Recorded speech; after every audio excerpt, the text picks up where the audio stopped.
Well, we did have somewhat of a sluggish day today, but it is time to get into some TA, some expected moves, and all that good stuff for Tuesday, August 26th. That's right, we will be getting into that today. We'll be getting you guys some daily expected moves for the SPY and the Qs, but it looks like what we talked about over the weekend is still what we are paying attention to at this point. Looking at that 30-minute pulling back and seeing if we need to pull back to lower levels, maybe to take care of that gap first, or are we going to crumble down? We're going to talk about both of those type of scenarios in this video, so let's get into it. The first thing we're going to do here is just talk about the SPY, right? We're going to talk about the SPY. We're going to get you guys the daily expected moves, and we're going to do this from the 2-hour chart down to the 30-minute chart just to see what's going on here. We do see to the upside for tomorrow, we have a little bit more implied volatility. Really just a slow drag kind of day until the end of the day. In the last like 5 minutes, you saw some selling come in. So pretty dry day, which was what the expected moves did tell us for Monday until the very end. 645.92 to the upside, almost double the implied volatility from Monday to Tuesday. So this is all for Tuesday. 639.02 to the downside. Your daily expected moves are in red. These are your 68% zones for the day, where you have a 32% chance to land outside of them. If you need the weekly moves, those are up here as well. You can just read off those, pause the video, read the ones in purple. Something going on here is we do have the 2-hour chart. The 2-hour MACD is very, very close to that center line. Now, that being said, we just had a big wave of buyers come in. So this will look very risky if this confirms, right? If we're able to confirm the 2-hour down with a solid bar beneath all of these moving averages, it's not going to look pretty. And that will suggest that we can see what? Somewhat of a double top here that can curl down and maybe make a new low. The only thing that needs to be paid attention to it here is it is by the center line. So if that crosses, yes, it can be risky.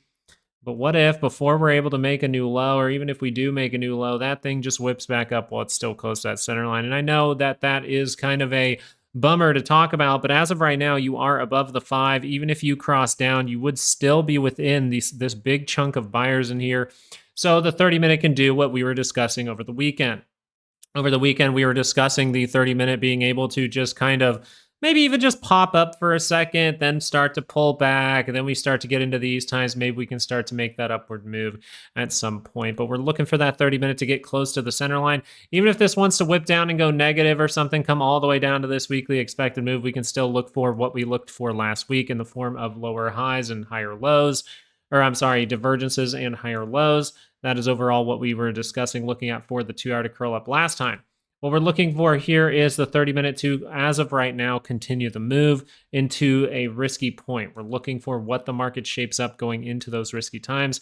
And as of right now, the MACD does not have any kind of 30-minute divergence.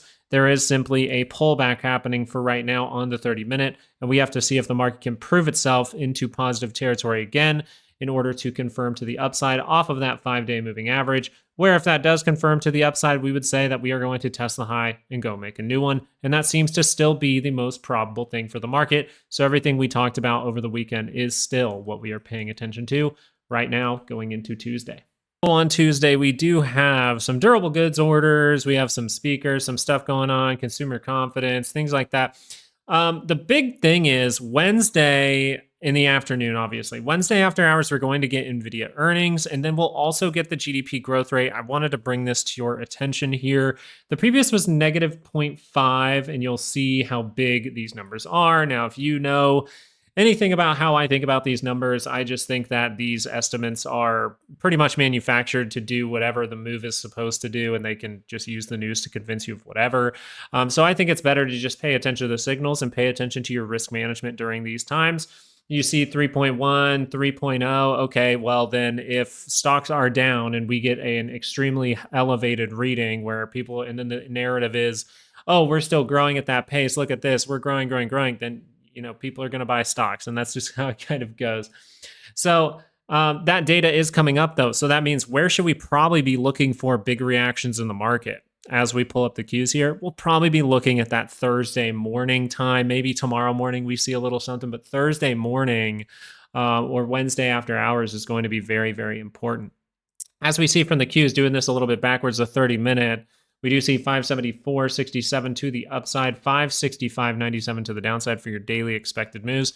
We were able to take back the 5. Now, that being said, the good buyers are all in this whole area here. So even if this wanted to dip down to the daily expected move lower end, that still would be a good place for this to potentially catch some buyers. So we will be watching this very closely. As long as this 30-minute MACD can remain in somewhat way by this center line, that's a good thing.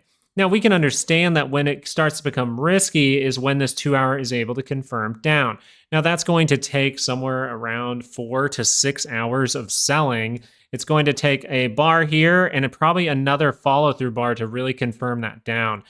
If that is able to take place, we would be looking for 2-hour divergence. If you are going to see extreme volatility come in, then that 2-hour crossing down would be your risky signal. It would say, hey, upside is going to be very difficult here until that is able to turn back up in the upward direction. You are in a moment here where it goes, is this some kind of roll, or are these buyers good enough that we can dip down into them and then just curl up into positive territory and try to make a new high here for the Qs? And that seems to be what's going on here. The Qs do look like they can continue the move based on the 30-minute being pretty damn positive here, being that we have strong buyers beneath us, and the SPY is overall suggesting the same thing. These are all the things that we talked about over the weekend, and nothing here has changed. We have just started the 30-minute pullback as of right now, going into Tuesday. Now, I did have someone message me about volatility, and I agreed with them. And they overall said, hey, what do you think about taking volatility calls with this type of signal? And I said, well, you do have somewhat of that double bottom, if not a higher low here for the 30-minute, which means that the VIX can get a 2-hour pop, which is exactly what we were talking about over the weekend. Hey, this is a risky thing right now. So I totally understand that person sending me that email and saying this. And my response to this is something very simple when it comes to the mind of a trader. Is my setup there? Right? You don't have to check with me. You don't have to check with anyone. You have your checklist. You have your reasons for the trade. If you don't have reasons for the trade, then we have a course down in the description that is 90% off for the next week only. It's only $100. But if you have your reasons for a trade and you have your trading strategy on lock here and you have a good understanding for how markets move, a good understanding about divergence, then this is a very extreme potential divergence, potential high or low. Either way, this can curl up the 2-hour chart for volatility, which means volatility can get a big reaction here. Maybe it fails, but it can get a big reaction. So if I wanted to play this, are my reasons there? Well, I have a divergence on the MACD. That's 1. I have a divergence on the RSI at the same time. That's 2 with a star on top because they're at the same time. Was that able to confirm? Yes, it was able to confirm. So not only do we have the divergences formed, we have these divergences confirmed. And if you wanted to say it is a higher low, that's perfectly fine. It's the same thing. It's a reversal signal. Now, if I wanted to use all those reasons to take a trade and I say, okay, now I'm in those calls for volatility, well, those calls are looking pretty good towards the end of the day. But I also might want to have a plan for if it goes wrong, in case this is able to fail before I get that 2-hour move to the upside. So maybe I want to go into the 15-minute chart. And yes, this is how we do things. And we'll teach you this in the course that we just mentioned. It is the full technical analysis course in the description. We're just giving it to you completely for free here. This is called the management for the trade. There's a whole section on this in the course that really helped people out. We see that this is still by the center line. So if that 30-minute chart, if that 30-minute MACD was way up here in positive territory, you think I would care too much about a 15-minute chart? No. But because this 15-minute chart is still close to there, and I took my confirmation, I took my trade based on the 30-minute chart, well, then I'm going to use the 15 and say, well, if the 15-minute chart rolls here, there's no way that that 30-minute one and that 2-hour can keep going up. So that would be a management for the trade. So this is a very simple plan here, which is, hey, we have a 30-minute reversal signal. We had 30-minute confirmation. I'm looking for that 2-hour leg to the upside, most likely a downside move for the SPY. Kind of a positive trend right now. So, I understand taking the play and things like that. I can understand that totally, but as long as we're paying attention to position size.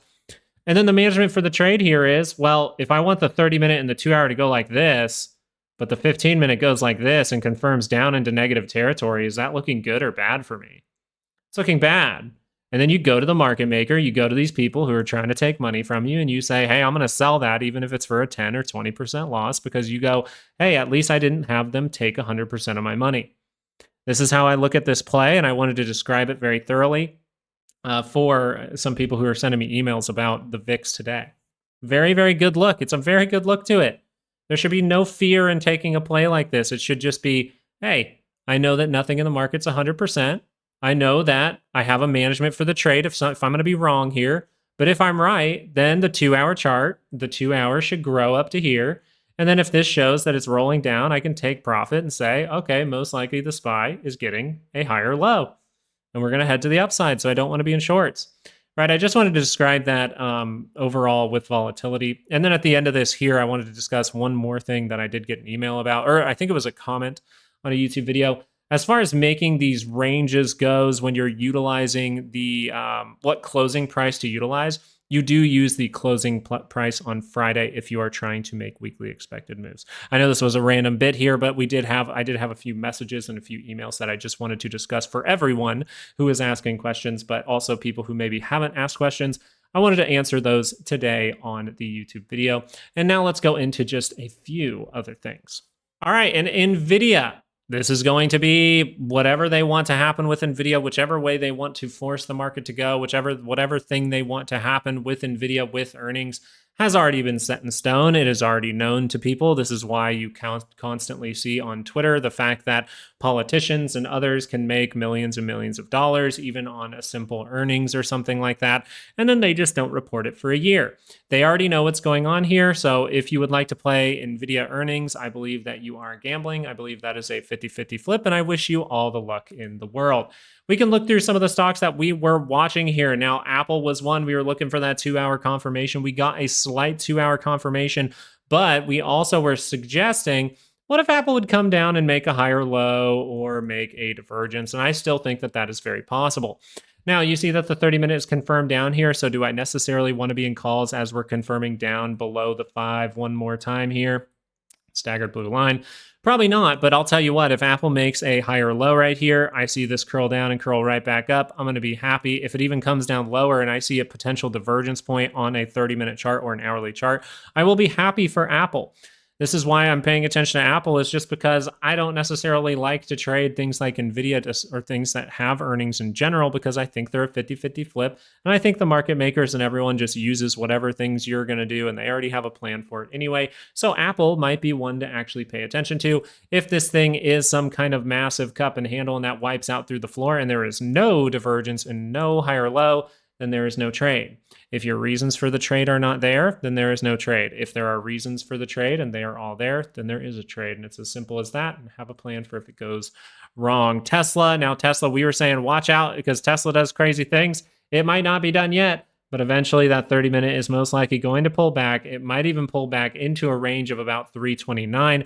That is where we discussed over the weekend the left, the head, and the right shoulder that could have been. This is extremely positive on the 30-minute. You can see that from your MACD way up there. So this looks like this could overall continue. Amazon is in a similar boat of pulling back. And I just want you to pay attention. There are great buyers in here. The fact that these great buyers are here and we expect some massive sellers to wipe them out, that would be very surprising at this point. It would be much less surprising for Amazon and other stocks to do exactly what the SPY and the Qs are doing. Dip back down into these type of levels, into those good buyers, then just curl back up into positive territory and start that run for the 2-hour that's actually there. Now, if the 2-hour crosses, it can be a risky time, right? It can look like a lower high. It would say, maybe I don't want to be in it right now, but if it whips back up, then I can be pretty happy with it, all right? AMD just skipping around a little bit. I think AMD actually has a chance to get some kind of potential bounce with this 30-minute. If it's able to really make a new high here, I'm pretty happy with it. And I think you might fill that gap. It's just so risky as that's turned down below the center line. You're rolling from the 5. It's so risky at this point. So I'm not really paying too much attention to that. One that we were watching was Meta. Meta was able to go into a positive trend, has some good buyers down here. Even if we dip down to these levels, yes, it will look risky from the 2-hour standpoint. You are negative, right? This will look risky. But if the 30-minute can just come down to here, we just curl right back up. I don't think that's that bad. So we'll be watching for it. Microsoft, we see that this thing is building sideways, and kind of rejecting off the 5. That is a risky spot for Microsoft. I do think that Microsoft is at risk of seeing another drop, but I'd really just pay attention to when there's an actual reversal signal for Microsoft on the 2-hour chart. That is something we discussed over the weekend. As far as Google goes, I'm still watching this signal like a hawk from the 2-hour, and I think Google will be really, really nice to us. I think Google will be one of your best hints for if there is weakness across the tech sector. And I think that is if Google sees a 30-minute pullback, we come down into this area by like Wednesday, maybe even Wednesday end of day, maybe tomorrow end of day. We'll have to see how it shapes up. But anyway, if we're able to make some kind of 30-minute divergence in the near price action, even if it's tight like this, going into like Thursday, I'm going to be a little bit worried for Google because that would be a big chain reaction for the 2-hour to confirm divergence. And I believe there might even be daily divergence as well. So I think Google would be good to keep on your radar. As far as AMC and GME goes, these are still not seeing the positivity that they need in order to go higher. GME not seeing the positivity they need in order to go higher. I believe these things could be pretty close to reacting, but you will have that earnings coming down the pipeline here, which looks like it's an estimated date. I wonder if they've actually announced when that would be. All right, so yeah, overall, from the market standpoint, at this time, there has been no real big different thing that's happened, right? The market hasn't proved anything different than the things we were paying attention to over the weekend. It looks like we are looking and saying, hey, if the 2-hour crosses down, that could be risky, but we do have those buyers, so paying attention to the 30-minute, being able to maybe test the 5, maybe coming down to a daily expected move, and then curling back up into positive territory could be the thing to watch out for. These are some extremely good buyers in here. It would be very surprising for them to be wiped out. It is possible. So if you think that this is going to collapse down and you think that 2-hour confirmation is a good time to take it, hey, just like any trading strategy, as long as your reasons are there and you have a plan to get out if something goes wrong, then I think it's perfectly fine and you're managing risk accordingly. I want to say thank you guys so much for joining me today. I hope that you guys were able to get something helpful from this video, even if it was just some daily expected moves. And I'll be trying to post a video almost every single day this week so that you guys can stay on par with what's going on with the market. Thank you guys and have a great rest of your night. Peace out.